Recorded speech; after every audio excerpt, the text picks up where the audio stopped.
যে জায়গায় দাঁড়িয়ে রয়েছে এখানে দেখা যাচ্ছে পর পর ট্রাক ডাম্পার সেইটা সারিবদ্ধ অবস্থায় দাঁড়িয়ে রয়েছে। যে বিষয়টা পুলিশ সূত্রে খবর, এবং ইতিমধ্যে এই যে ট্রাক বা ডাম্পারগুলো রয়েছে সেই সবকটাই হচ্ছে টুলু মণ্ডলে, এবং পুলিশ কিন্তু ইতিমধ্যে এই সমস্ত ট্রাক ডাম্পার সেগুলোকে বাজেয়াপ্ত করেছে। এবং ইতিমধ্যে দেখতে পাচ্ছি বেশ কিছু ডাম্পার, যে ডাম্পারের ওপরে লেখা রয়েছে এমএসপি অর্থাৎ মণ্ডল স্টোন প্রোডাক্ট। এই মণ্ডল স্টোন প্রোডাক্টটি হচ্ছে টুলু মণ্ডলের কোম্পানি। এবং এই যে জায়গায় রয়েছে এখানে কিন্তু পর পর এর মধ্যে সারিবদ্ধভাবে যে ট্রাক বা ডাম্পার যেগুলো দাঁড় করানো অবস্থায় রয়েছে সেগুলোকে পাথর নিয়ে যাওয়ার জন্য ব্যবহার করা হতো, বালি নিয়ে যাওয়ার জন্য ব্যবহার করা হতো, এবং ইতিমধ্যে এগুলো কিন্তু এই জায়গায় বাজেয়াপ্ত করা হয়েছে।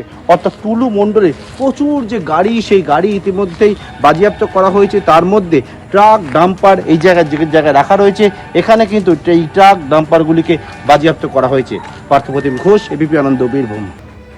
বীরভূমের পাথর সম্রাট টুলু মণ্ডল, তার ব্যাংক অ্যাকাউন্ট থেকে আরো 42 কোটি টাকা ফ্রিজ করা হয়েছে, এবং সব মিলিয়ে এখনো পর্যন্ত সোনা এবং টাকায় মিনারের ঘর থেকে 93 কোটি টাকার সম্পত্তি বাজেয়াপ্ত করা হয়েছে। এখনো পর্যন্ত 242টি তার গাড়ির হদিশ পাওয়া গিয়েছে, এবং 300 বিঘা জমির উপর মোট 21টি সম্পত্তি রয়েছে, যার মধ্যে রয়েছে একটি পার্কিং লট, 2টি পেট্রোল পাম্প, সোনা, রূপো এবং প্ল্যাটিনামেরও হদিশ পাওয়া গিয়েছে।